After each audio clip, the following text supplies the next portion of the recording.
आणि अशा घटनांमुळे खरं तर शरम वाटते आम्हाला, शरम वाटते की ह्या अनाधिकृत भाग आहोत. कारण हे महाराष्ट्र राज्य सध्याच्या घडीला सुरक्षित कुणासाठी माहिती आहे तुम्हाला? हे सुरक्षित आहे या नराधमांसाठी. आज महाराष्ट्रात महिला भगिनी सुरक्षित नाहीत, इथे नराधम मात्र सुरक्षित आहेत.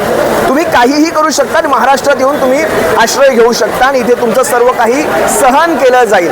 हे नराधमांचं राज्य झालेलं आहे. इथे कुठल्याही गुन्हेगाराला शिक्षा होत नाही आणि गुन्हेगार आजकाल गुन्हेगार घेऊन कोण फिरते तुम्ही सर्वजण पाहताय. आजची ही घटना खरं तर निंदनीय आहे. आज एका शांततामय मार्गाने एक बंद होऊ घातला होता. हा कुठल्या सरकारचा बंद नव्हता, हा उत्स्फूर्त होता. जनतेने जनतेसाठी जनतेच्या हितासाठी म्हणून केलेला हा बंद होता. हा प्रश्न कुणाचा आहे? माय भगिनी सगळ्यांच्या घरात, तुमच्या माझ्या घरात भगिनी आहेत, आया बहिणी आपल्या सर्वांच्या घरात आहेत. मग हा जनतेने जनतेसाठी केलेला एक बंद होता. ह्या बंदला तुम्हाला रद्द करून तुम्ही एक हुशार की मर्दानगी गाजवली त्याच्यामध्ये. रात्रीच्या काल संध्याकाळी 4:30-5 वाजता उशिरा हा बंद रद्द होतो म्हणजे तुम्ही कोर्टामध्ये जाण्याची देखील वेळ ठेवली नाही. चला ठीक आहे, तुम्ही बंदाला आमच्या तुम्ही मोडून काढलात, पण लक्षात घ्या महाराष्ट्रातलं सरकार तुम्हाला मोडून, महाराष्ट्रातली ही जनता तुमचं सरकार मोडून काढल्याशिवाय राहणार नाही. आज महात्मा गांधींच्या, डॉक्टर बाबासाहेब आंबेडकरांच्या संविधानावर, महात्मा गांधींच्या अहिंसेच्या मार्गावर हा बंद होऊ घातला होता. कुणालाही जोर जबरदस्ती केली जात नव्हती. प्रत्येकाच्या घरात माय भगिनी, प्रत्येकाने आपापलं दुकान बंद ठेवा, आपापले धंदे बंद ठेवावेत स्वतःसाठी. आणि किती वेळासाठी हो? संबंध दिवस होता हा काही वेळासाठी बंद होता. आज काही तासांसाठी आपण जर हा बंद केला असता तर आपण कुठे कमी पडलो असतो. तो जन आक्रोश मोर्चा तुम्हाला आठवतोय नाशिक मधला, तो जन आक्रोश मोर्चा पुण्यामधला, तो अहमदनगरमधला, जळगावातला, अक्षरशः सगळीकडे जाळपोळ, वाहनं फोडली, घरं तोडली, मारहाण झाल्या, एकाही मायच्या लालाला अटक झाली नाही. पण काल बदलापुरात 28 जणांना अटक, 40 जणांना कोर्टामध्ये सादर, 300-350 जणांवर, मला वाटतं 1200-1500 जणांवर गुन्हे दाखल झालेत. जे लोक दवाखान्यांसाठी निघाले त्यांना देखील अटक करून घेऊन गेले. आणि म्हणे काय तर हे बदलापूरच्या बाहेरचे.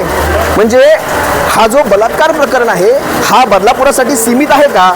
या चौकटीत आहे का हे प्रकरण? हे कुणी येऊ शकतं, पण सारेच्या सारे पोलीस FIR वाचा, सगळेच्या सगळे आरोपी म्हणण्यापेक्षा ती सगळी स्थानिक जनता, आरोपी पण म्हणता येत नाही त्यांना, की सगळी बदलापुरातली, सगळीच्या सगळी बदलापुरातली. मग हे कसं सांगू शकतात? बाहेरची माणसं आणली, बाहेरची माणसं त्या दिवशी मातोश्रीच्या बाहेर येऊन स्टंट करत होती. मातोश्रीच्या बाहेर येऊन स्टंट करणारी बाहेरची माणसं आम्ही पुराव्या सकट उघड केली होती. दुसऱ्याच दिवशी उघड केली. कशा प्रकारे मुख्यमंत्र्यांसोबतचे फोटो आहेत. आज तुम्ही पहा, हा सारा जो जनसमुदाय आज महाराष्ट्रात बघा, शिवसेनेने जर ठरवलं ना बंद करायचा तर महाराष्ट्राने भारत बंद करण्याची ताकद आहे आमच्यामध्ये. कारण भारताच्या सगळ्या नाड्या मुंबईतच चालतात आणि महाराष्ट्रातच चालतात. आम्ही भारत बंद करू शकतो, पण आमचं नेतृत्व जे सांगतं, शेवटी बघा आम्ही शब्दाच्या बाहेर नसतो. शिवसेना ही शब्दाच्या बाहेर नाही, आदेश शिवसैनिकासाठी महत्वाचा. आज महाराष्ट्र बंद करायचा असता तर तो कसाही झाला असता. मग कोर्ट वगैरे या सगळ्यांचा आदर आमच्या मनांमध्ये आहे, कोर्टाचा कुठेही अपमान नाही, पण त्याच्याही पलीकडे जाऊन मनुष्याच्या भावना असतात. आपल्या माय भगिनींच्या रक्षणासाठी जर आम्ही या सगळ्यांचे आदेश पाळत बसलो ना तर छत्रपती शिवरायांचं ते आमचे राजे आम्हाला कधी माफ करणार नाहीत. ते राजे आम्हाला म्हणतील ते आदेश नंतरचे, आधी माय भगिनींचं रक्षण करायचं, आधी माय भगिनींचं रक्षण नंतर सगळ्यांचे आदेश पाळायचे. आज आम्ही शांतता, म्हणजे तुम्ही हे ब्रिटिश सरकार आहे का? हे ब्रिटिश गव्हर्नमेंट आहे का?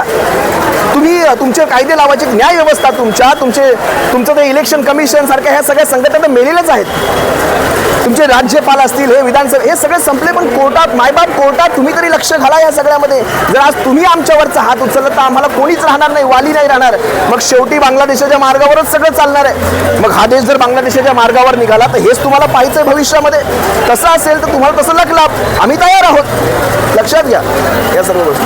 कुठेतरी तुम्हाला वाटतं गृहमंत्री हे हतबल आहे, पुरण प्रकरण झालं, त्यानंतर कल्याण शिळपाटाचं प्रकरण झालं, आता हे बदलापूरचं प्रकरण, त्यांचं कुठेही बाईट किंवा एक स्ट्रॉंग एक मेसेज नाही आला. गृहमंत्री हतबल कुठे? गृहमंत्री आहेच कुठे महाराष्ट्राला? गृहमंत्री तर पक्ष फोडण्यामध्ये तयार. आता निवडणुका जवळ येतील, आता गल्लीबोळातले पक्ष देखील गृहमंत्री फोडण्यासाठी तयार असतील. लक्षात घ्या, गृहमंत्री महाराष्ट्राला नाही. महाराष्ट्र हे गृहमंत्र्याविना चाललेलं राज्य आहे. आज अक्षता म्हात्रेच्या प्रकरणानंतर किती स्ट्रॉंग ॲक्शन व्हायला हवी होती, त्यानंतर उरण घडलं नसतं. उरण घडलं, उरणमध्ये स्ट्रॉंग ॲक्शन जर झाली असती तर हे घडलं नसतं. इथेही स्ट्रॉंग ॲक्शन नाही. आज जवळपास 8, 10, 15 प्रकरणं बाहेर येत आहेत.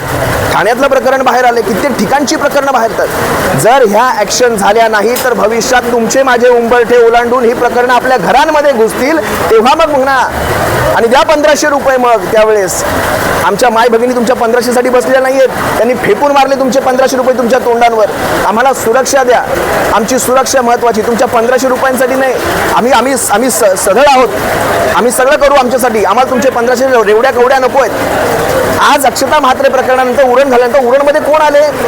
मला वाटतं सिंधुदुर्गातनं काही आली, बेनं आली. आज लवजिहात करत बोलले. इथे शाळा हिंदूंची, इथे तो अत्याचार करणारा हिंदू, त्यानंतर ते आंदोलन करणारे हिंदू, सगळं हिंदूंचंच ना. मग इथे नाही आपल्या राजकीय पोळ्या शेकत नाहीत ना. इथे राजकीय पोळ्या कशा शेकल्या पाहिजेत, इथे आम्हाला धर्माचं राजकारण कसं करता आलं पाहिजे, कशा प्रकारे आमची मतं वाढली पाहिजे. अरे ही मतांचं राजकारण आहे. अरे सोडा शिवसेना पक्ष, सोडा भाजपा पक्ष, सोडा राष्ट्रवादी.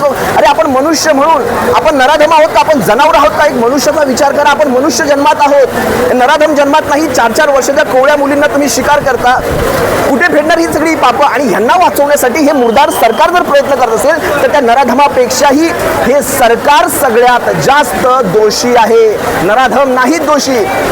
बघा शिक्षा त्याही काळात होत, असे अत्याचार छत्रपतींच्या काळात पण चौरंगा केला जायचा, जागेवर हात पाय कापले जायचे, थेट कडेलोट असायचा. अरे ते आखाती देश चांगले, आखाती देशांमध्ये जागेवर त्याची धड वेगळं केलं जातं, मुंडकं कापलं जातं. ह्याच शिक्षा चांगल्या आहेत आणि हेच झालं पाहिजे महाराष्ट्रामध्ये देखील. लक्षात घ्या. जय महाराष्ट्र. जय हिंद, जय महाराष्ट्र.